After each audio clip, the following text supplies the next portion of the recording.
I can remember way back when I first joined the community of guys trying to be more successful in women. That was way back in 2003. And in the Sydney forum alone, we would get between 10 and 20 new guys every single day.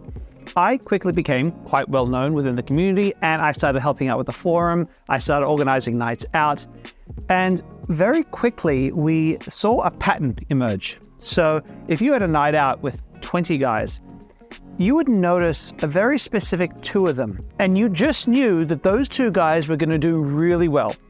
The other 18 guys would go out one night, maybe 2 nights, and they'd vanish. They'd completely disappear. And we could pick them, but we couldn't really put our finger on why. And it wasn't because they were the tallest or the most attractive or the most wealthy or even they had the best social skills. It was just something about them, and we knew that they were going to make it. It wasn't until a few years later when I was reading a book called, this very book here, called Top Dog, The Science of Winning and Losing, which is a fantastic book, by the way, if you haven't read it. And I realized that this is exactly what was happening with those guys in the forums and exactly what happens to so many of my clients. This is, most guys have a really bad habit of playing not to lose, as opposed to playing to win. And it's an incredibly frustrating thing to see happen, because if I use my clients as example, I'll see these guys who have perfectly fine social skills, like they're easily good enough to be going on some dates, occasionally getting laid, maybe they're getting into a relationship if that's their flavor, but yet they don't, and their dating lives are conspicuously empty. And you see, this problem of playing not to lose arises when our desire not to fail at something has a far higher priority than our desire to succeed at that very same thing. And this manifests in guys in a number of ways. Let me give you some examples that I see this all the time, and you're probably going to recognize some of these in yourself.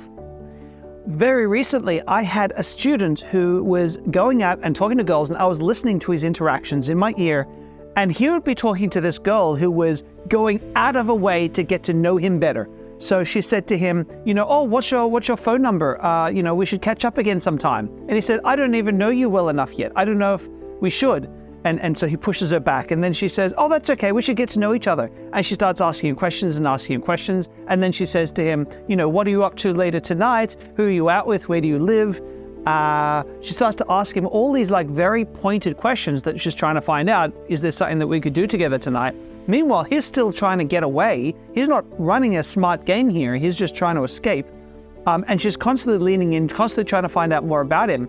When I talked to him after the interaction, he says, oh yeah, she was really cool. We might be able to go on a date sometime. That'd be awesome. And I'm like, man, what is going on? What's happening?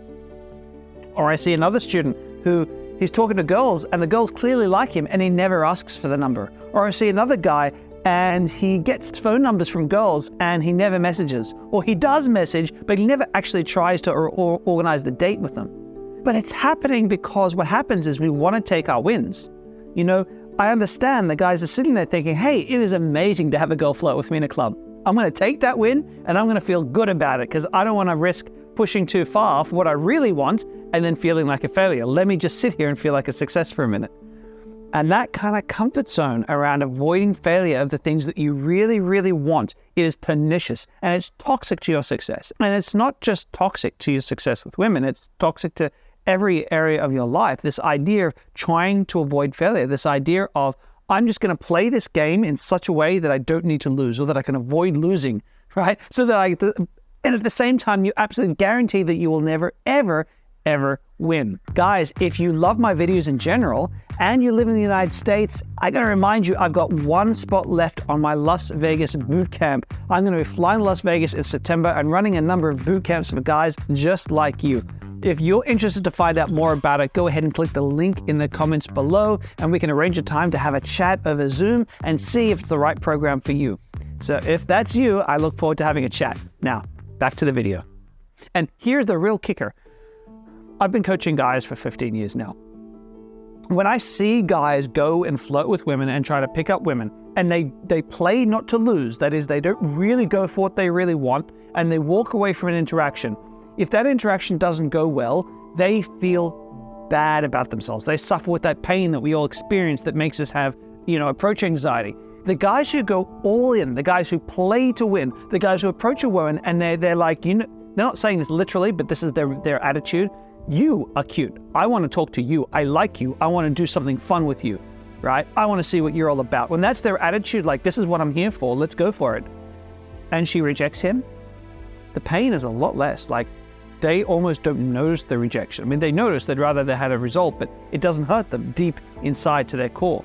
There's something that's fundamentally emasculating about the feeling of playing not to lose, that it hurts our self-esteem in a way we don't realize. And this book that I was talking to you guys about, Top Dog, has some interesting ideas about that. It mentions something that I hadn't thought of before I read the book, which is this.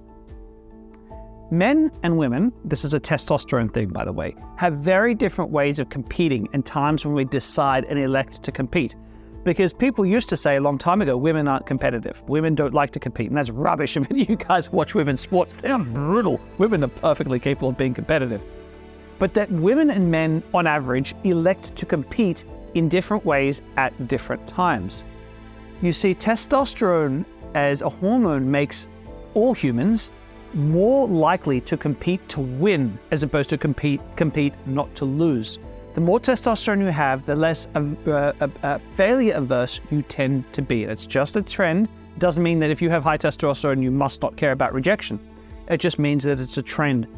And that also we notice that people with high testosterone, i.e. often men, we elect to compete when we have a chance of winning. Women on average only elect to compete when they have a really good chance of winning. So our relationship to failure and our relationship to avoiding failure is very different between the genders. And it's not just genders, by the way, it's tracked against testosterone. So in a sense, it shouldn't be a surprise, first of all, that women want a man who's willing to play to win, that would be a turn on for them. In other words, a guy who's willing to face rejection, who's willing to say, this is what I want from you, and for her to say no or yes, that's a turn on for her because it's a demonstration of his testosterone levels.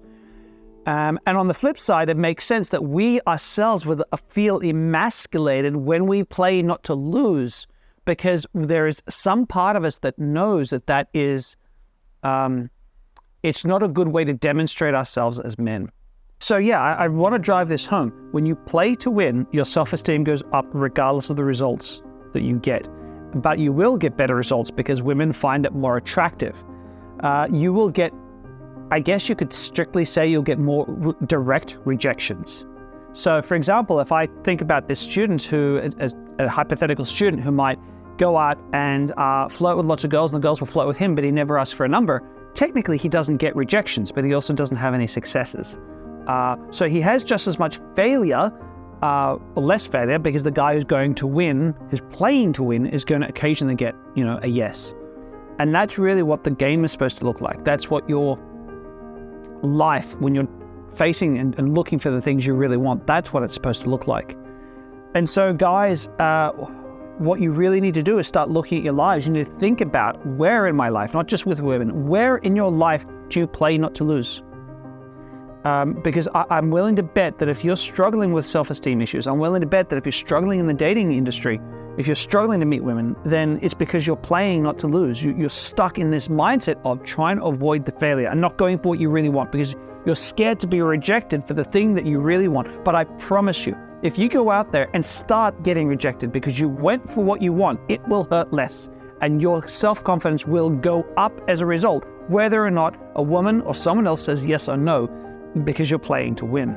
So yeah, guys, I'd love to know your thoughts on this. Let me know in the comments below. This is one of those areas where me as a coach, I'm always looking at people's relationship to failure because it plays such a massive role, and it's why a lot of guys struggle in dating. But they struggle in lots of other areas too. They struggle to start a business. They struggle to get further in their career because they're constantly playing not to lose. They're not willing to make the big plays that will really give the big payoffs.